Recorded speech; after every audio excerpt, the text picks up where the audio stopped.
Hi, my name is Matthew. I moved to Chicago a month and a half ago from Philadelphia, so it was a big move for me. When I was in Philly, I got to train under a master stylist for a year, and it made me realize how much I loved education. So it was great to go in and learn different techniques and just learn from someone who's been in the industry for so long. So when I moved here and I learned about Cool Beauty, I chose Cool Beauty because they are so focused on educating the people that they work with. But I also noticed that they never have a pretension to them that make them feel that, you know, they're better and they're always going to be better, because I've seen that everyone wants to learn from each other. And I just really like the community that Cool Beauty has created. And I chose Gage because the line is very simple. There isn't too much to it, but you can mix and match with it to get the different results that you want. So it isn't you needing to buy all these products, because if you want to do this, you can only use this, but that day that you want to use that, you have to just keep on going. So if you get two products, you can use it separately or together and get different results. So thank you. Hello, my name is Matthew. I'm first going to talk to you about the 3/4 cream. The 3/4 cream can be used in any tropical styles or if people have really difficult hair. So I like it because it's disguised as a cream. A lot of my clients tend to stay away from gels because they feel like it's going to get too crunchy or flaky. So when they first see this, they're not taken aback right away. I normally take just a small amount and then work it in the hair. And if I need more, I'll put more in my hand. And then something that my clients really have taken home with them is I tell them to put it in the problem spot first, because that's when it's most concentrated on your hands. So I've seen my clients just immediately put it in the front and then they go towards the cowlick. So they should go to the cowlick first so it has more hold, and then work it throughout the hair. So, and it's great because it shampoos out easily, and a lot of products that have strong hold tend to kind of stay in the hair, whereas this one, your hair will be clean once you shampoo. Then I'll talk to you about the shaping gel. The shaping gel is very versatile. You can put it in the hair wet, and it will give you that very businessy, clean, wet look. Or if you want to blow it out with your hair, it will add a lot of body and texture to it, and it has slightly high shine, but it will still keep your hair looking natural. And you can use that when wet a little bit more, but if you're putting it in dry hair, use a little bit to add the texture and then just work your way up, because it's easier to put more in than take the product out. Thank you. Any questions?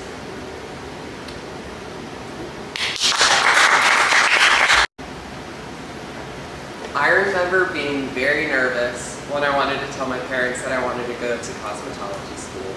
It was my spring semester of my first year of college, and I knew college wasn't really for me.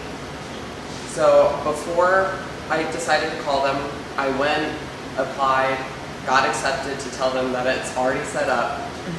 And through all of that, I forgot / didn't realize that I picked the worst day to tell them on April 1st. So I called, asked for my mom because I knew that she would take it better. And I was like, hey Mom, I want to go to hair school. And she goes, I looked at the calendar today, what's up? And I was like, well, April Fools, I really want to go to hair school. So she ended up telling me that she would tell my dad. And then I didn't hear from my dad a week later. Turns out he didn't take it as well. Evidently, he went and sat by the toilet for a little bit because he thought he was going to be sick. He's a little dramatic. Oh my goodness. But that gave me the drive that I wanted to really succeed in the field, because I knew that's what I wanted to do. So I've just had that passion and that enthusiasm ever since. And it's great when I first met everyone here at Cool Beauty, that benefactor, because they shared that similar enthusiasm. So it's really great to surround yourselves with like-minded people. So my name is Matthew, and that's why I chose Cool Beauty and benefactor. All right, go ahead. Okay. So, whenever prom season or bridal season comes around, one of the recent trends is they like to see braids in their updos. But one of the problems that I found is that when you just take a single braid, sometimes it gets bulky, it's hard to hide the end and really incorporate it into the updo. So, my solution to that is the waterfall braid. So, there are a couple steps to the waterfall braid. So I would really like to take a moment and write out the steps, so as I do them, you can follow with me by reading it on the board.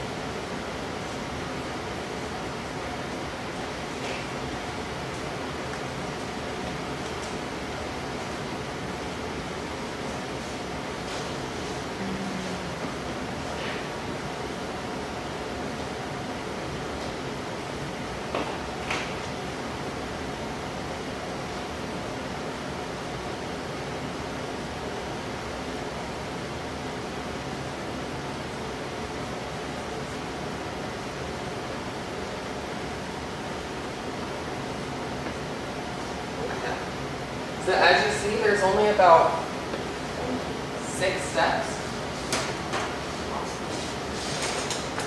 So I'm going to start by taking a triangle section in the front, and I'm going to have my top piece be in the back. So you want to be braiding away from the face. So you take your 3 pieces, and then the first step is to cross the top. The second step is to cross the bottom. And now that top piece has become your new bottom piece.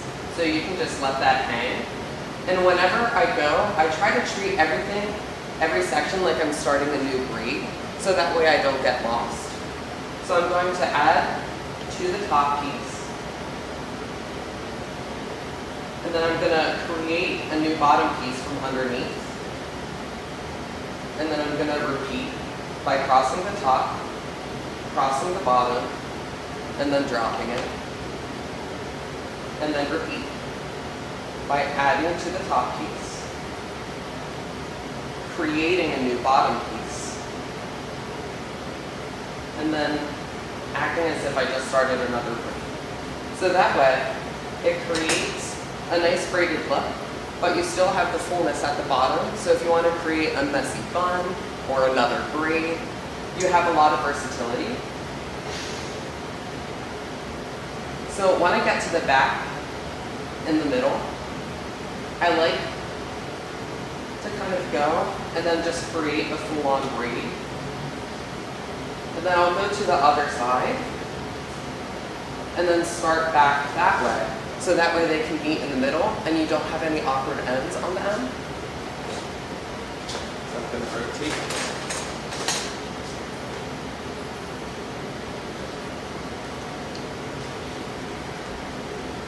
So I'm going to take my 3 strands, I'm going to cross the top, cross the bottom, and then drop the new bottom piece, add to the top,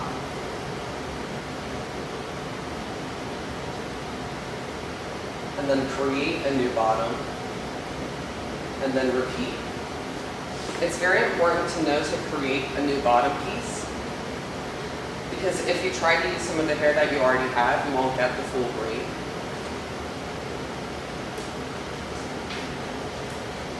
So does your new bottom piece never include a piece you've dropped prior? Yep, it never includes, so that way you always have long flowy hair. I'm in my last piece now, so I'm adding to the top, creating a new bottom piece. And then I'm going to just kind of braid that as well. And then you have these 2 braids here. There are so many things you can do. You can just bobby pin them together, or one of the things I like to do is I kind of like to separate them a little. And then I'll take 2 middle pieces and then 2 of the pieces of the braids. And then I'll create just one little braid right there. So it creates a nice little shape in the back. And then in order to keep the look looking natural, I'll just tease at the base of the braid a little bit. And that will prevent it from immediately falling apart. And then if you really want to seal the deal, one of my favorite tricks to do is to take the Be Confident spray, a hairpin or two, and just spray the hairpin so when you stick it into that base, it'll keep it together and it won't fall out.